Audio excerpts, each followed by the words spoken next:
नमस्कार मराठी रसिक वाचक हो. ग्रामीण कथांची मेजवानी यामध्ये आपले स्वागत आहे. आजच्या कथेचं नाव आहे भुताचा ओढा भाग 2. लेखक व अभिवाचक शरद जगधने. ही कथा निव्वळ मनोरंजनात्मक असून कोणत्याही अंधश्रद्धेला प्रोत्साहन देणारी नाही याची सर्व वाचकांनी नोंद घ्यावी. चला तर मग ऐकूया भुताचा ओढा भाग 2. डोक्यावरच घमेल घेताच हनुमंता ओरडतच भूताच्या ओढ्याकडे धूम पळाला. अरे माझ्या कर्मा, आता ह्यासने अजून काय झालं? पोरीचं लगीन बी तोंडावर आल्या आणि ह्यात ह्यो कसला उपदेश अजून म्हणावा तरी, असं म्हणत हनुमंताच्या बायकोनं कपाळच बडवलं आणि तेथेच मटकन खाली बसली. लग्नाची मोठी पोरगी बापाच्या मागे पळाली. ए माले, अगं इकडे ये की बया, हळदीच्या अंगान कुठं पळायला लागलीच, म्हणत हनुमंताची बायको मालीच्या मागे पळाली.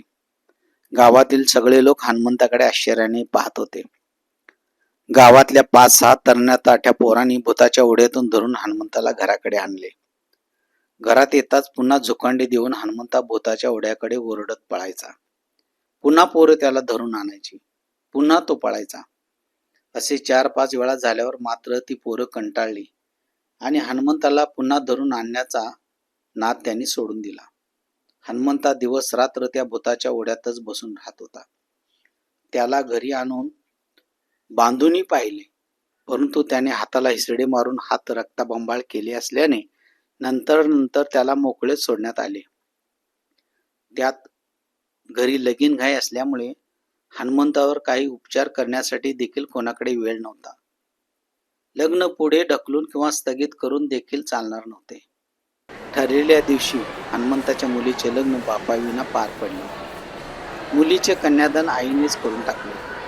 जिवंत असूनही आपल्या मुलीचे गोड कौतुक करण्याचे भाग्य हनुमंताच्या नशिबी होते. बापाच्या काळजीत, बापाच्या आठवणीत रडत रडतच माली सासरी निघून गेली. आई बापापासून दुरावण्याचे दुःख तिला काही झाले नाही, परंतु आपल्या माघारी आपल्या बापाचे कसे होईल याचेच तिला खूप वाईट वाटत होते. सासरी जाताना ती आपल्या आईला म्हणाली सुद्धा, ही आहे, बाला नीट संभळ ग, कुठल्या तरी देवऋषाकडे घेऊन जा, मला लय काळजी वाटते बघ, नाहीतर बा बरा होत नाही तवर मी नाही जात नांदायला, माली रडत रडत म्हणाली. अगं पोरी, अशी कशी म्हणतेस तू? आम्ही गावकरी नाही वे तुझ्या बाला बघाया, तू आपली सुखानं जा नांदाया. गावकऱ्यांनी समजावून सांगून मालीला सासरी पाठवून दिले आणि आपल्या डोळ्यातलं मोती सांडत मालीनं माहेर सोडलं. आज हनुमंताच्या घरासमोर गावकऱ्यांची तोबा गर्दी जमली. काय झालं या उत्सुकतेने जो तो त्या घरासमोरील जमलेल्या गर्दीत मिसळत होता. प्रथम दर्शनी पाहणाऱ्याला वाटले की हनुमंता गचकला की काय, परंतु हनुमंता अजूनपर्यंत सुरक्षित होता आणि ती गर्दी म्हणजे हनुमंतावर चाललेल्या मांत्रिकाचे उपचार व कला पाहण्यासाठी म्हणून जमली होती. गारुड्याच्या खेळाप्रमाणे गोल कडे करून सर्व गावकरी उभे होते. केसाच्या लांब सडक बटा, पांढरी शुभ्र वितभर वाढलेली दाढी, डोक्यावर लाल पट्टी, सर्वांगावर फासलेले भस्म, काळेभोर शरीर आणि उग्र चेहरा असणारा तो मांत्रिक साक्षात यमासारखाच वाटत होता. पण हा यम हनुमंताला न्यायला आलेला नसून त्याला बरे करण्यासाठी आला होता. सर्वांच्या नजरा त्या मांत्रिकाच्या चपळाईकडे आणि त्याच्या कुशल हालचालीकडे लागल्या होत्या. हनुमंता खाली मान घालून तोंडाने काहीतरी बडबडत मांत्रिकाने मंतरलेल्या गोल रिंगणात एखाद्या धरून आणलेल्या कैद्यासारखा बसला होता. सर्व मंत्र साधना पूजा अर्चा झाल्यावर तो मांत्रिक आपल्या जागेवरून उठला आणि हनुमंता बसलेल्या गोल रिंगणाजवळ आला. त्याच्या हातात लांब लचक वेताची काठी होती. तोंडाने काही मंत्र म्हणत रिंगणात एक फेरी मारून त्याने काठीचा एक तडाखा हनुमंताच्या पाठीत घातला व म्हणाला, बोल, कोण आहेस तू? हनुमंता गुपचूप होता. पुन्हा एक काठीचा तडाखा मांत्रिकाने हनुमंताच्या पाठीत हाणला व पुन्हा तोच प्रश्न केला, बोल, कोण आहेस तू? परंतु हनुमंता टचचा मस झाला नाही. आता मात्र तो मांत्रिक चांगलाच चवतळला. त्याने लागोपाठ काठीचे तडाखे हनुमंताच्या पाठीत घालायला सुरुवात केली. आपल्या बापाला कोणीतरी मारत आहे असे पाहताच हनुमंताच्या एका पोरानं रडत रडत एक दगड उचलला आणि बापाला मारणाऱ्या मांत्रिकावर भिरकावून मारला. दगडाचा फटका नेमका त्या मांत्रिकाच्या हातावर बसला. हातातली काठी लांब जाऊन पडली. अचानक बसलेल्या दगडाच्या फटक्याने मांत्रिक कळवळला. पुढच्या क्षणी त्याचे डोळे लालबुंद झाले. कुणी रे दगड मारला मला, म्हणत त्याने जमलेल्या सगळ्यावर एक जळजळीत नजर फिरून विचारले. तेव्हा दगड मारलेल्या पोराच्या पाठीत एक रपाटा घालून हनुमंताची बायको हात जोडून त्या मांत्रिकाला म्हणाली, देवा, ह्या कार्ट्यानं मारला होता दगड. नानग पोरग आहे. त्याला वाटलं माझ्या बाला कोण मारायला लागलं म्हणून त्यानं दगड मारला होता. देवा, राग पोटात घ्या. हनुमंताची बायको रडवलेल्या चेहऱ्याने म्हणाली. तेव्हा कुठे त्या मांत्रिकाचा राग शांत झाला. पडलेली वेताची काठी हातात घेऊन पुन्हा त्याने काठीचे तडाखे हनुमंताच्या पाठीत मारायला सुरुवात केली. बोल, कोण आहेस तू? मांत्रिकाच्या प्रश्नाने आता मात्र हनुमंताने वर पाहिले आणि एक विकट हास्य करीत तो म्हणाला, मी तुझ्यासारख्या फडसूस गोसावड्याला कवाच बदणार नाही. मी कोण आहे ते तुझ्या बाला देखील सांगणार नाही. अदोगर तो इथनं चालता हो, नाहीतर हनुमाला सोडून तुलाच धरीन. हनुमंताच्या उत्तराने जमलेले सर्व लोक एकमेकाच्या तोंडाकडे पाहू लागले. मांत्रिक सुद्धा आश्चर्यचकित झाला. हा कोणीतरी अट्टल प्रेतात्मा असला पाहिजे हे त्याला कळून चुकले. परंतु तो मांत्रिक काही साधा सुद्धा नव्हता. त्याने अनेक जणांना आपल्या मंत्र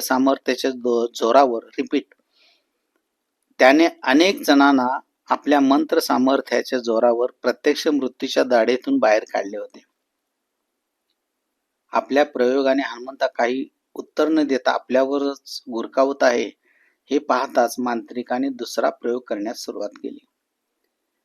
वाटीभर गव्हाच्या पिठाचा एक पुतळा तयार करून तो हनुमंताच्या रिंगणाजवळ आला. जसा हनुमंता बसला होता त्याप्रमाणे त्याने त्या पुतळ्याला त्याच रिंगणात एका कोपऱ्यावर बसविले.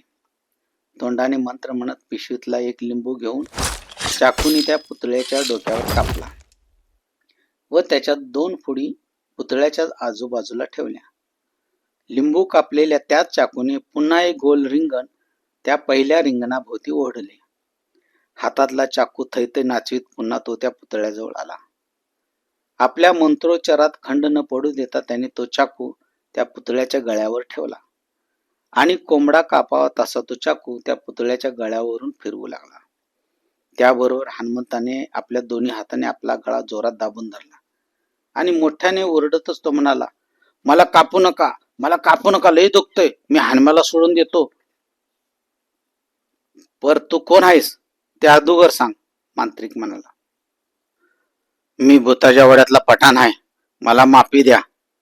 हनुमंता बोलता झाल्यावर मांत्रिकाच्या चेहऱ्यावर आनंद दिसू लागला. त्याने पुतळ्याच्या गळ्यावरचा चाकू उचलला व म्हणाला, बोल, तू याला का धरलंस? त्या दिवशी आमचा फेरा होता. मला तंबाखूची तलब लागली होती. नेमका मला हनुम्या दिसला. राम्याचं रूप घेऊन तंबाखूच्या नादाने मी हनुम्याला धरलं. पर त्याच्याजवळ लग्नाचं देवापुढे ठेवलेलं तांदूळ होतं म्हणून मी फक्त त्याला धरलं होतं. त्याच्या जीवाचं काय बरं वाईट मला करता आलं नाही. हनुमंता पोपटासारखा बोलू लागला. बरं, आता तुला काय पाहिजे ते एकदाच सांग. तुझं खाजं तुला मिळत, पर पुण्यांदा कधी बी या झाडाच्या नादी लागू नको, नाहीतर मग बघ तू. मांत्रिकाने त्या पठाणाच्या भूताला चांगलाच दम दिला. 1 उरपाट्या पकाची कोंबडी, 2 नारळ, पिवळा भात, दामटा आणि 2 छटाक काळी तंबाखू एवढं द्या म्हणजे मी जातो, हनुमंता म्हणाला. आज रातच्याला तुला सगळं काय ते मिळेल, मांत्रिक म्हणाला आणि अजून काहीतरी मंत्र म्हणत त्याने पुन्हा एक लिंबू हनुमंताच्या डोक्यावरून कापून भूताच्या ओढ्याच्या वाटेने भिरकावून दिला. थोड्या वेळाने हनुमंता भानावर आला. अंग झाडत उभा राहिला. इकडे तिकडे पाहिले. ही कसली गर्दी त्याचे त्याला समजेना. मगाशी दगड मारलेलं पोरग बा बा म्हणत हनुमंताच्या गळ्यात पडलं. हनुमंतानेही त्याला अगदी प्रेमाने जवळ घेतले. हळूहळू सगळी गर्दी पांगापांग झाली आणि हनुमंताची बायको आनंदी मनाने संध्याकाळचा उतारा देण्याच्या तयारीस लागली. उलट्या पंखाची कोंबडी, 2 नारळ, पिवळा भात, भाकरीचा दामटा, तंबाखू वगैरे उतार्याच्या सर्व वस्तू घेऊन गावातली 10-5 पोरं रात्रीच्या भर 12 वाजता भुताच्या ओढ्याकडे निघाली. एक जर्मनचं भगुनं, थोडा मसाला, चटणी इत्यादी कालवणासाठी लागणाऱ्या काही वस्तूही त्यांनी बरोबर घेतल्या होत्या. भुताच्या ओढ्यात आल्यावर पोरांनी ती कोंबडी कापली. 3 दगडाची चूल मांडून त्यावर कोंबडीचे खमंग कालवण बनवले. बरोबर आणलेल्या भाकरी व ते चवदार कालवणावर त्यांनी सर्वांनी यथेच्छ ताव मारला. खाऊन पिऊन झाल्यावर उठायच्या तयारीत असतानाच त्यांना एकाकी एक आवाज ऐकू आला. अरे मला काय ठेवलं का नाही? का सगळी कोंबडी तुम्हीच हाणली? सगळ्यांनी चमकून आवाजाच्या दिशेने पाहिले तर त्यांना एक धिप्पाडच्या धिप्पाड माणूस उभा असल्याचे दिसले. त्या अकराळ विक्राळ माणसाला पाहताच अरे पळा पळा पठाण आला असं म्हणत त्या पोरांनी गावाकडे धूम ठोकली. उल्लेखनीय गोष्ट म्हणजे लग्नासारख्या पवित्र विधीच्या पवित्र तांदळाने हनुमंताचे रक्षण केले होते. त्याचा जीव वाचला होता. वाचक हो, भूताचा ओढा ही कथा आवडली असल्यास लाईक करा, शेअर देखील करा आणि अशाच खुमासदार कथांचा आनंद घेण्यासाठी माझ्या चॅनलला सबस्क्राईब करा. जय हिंद.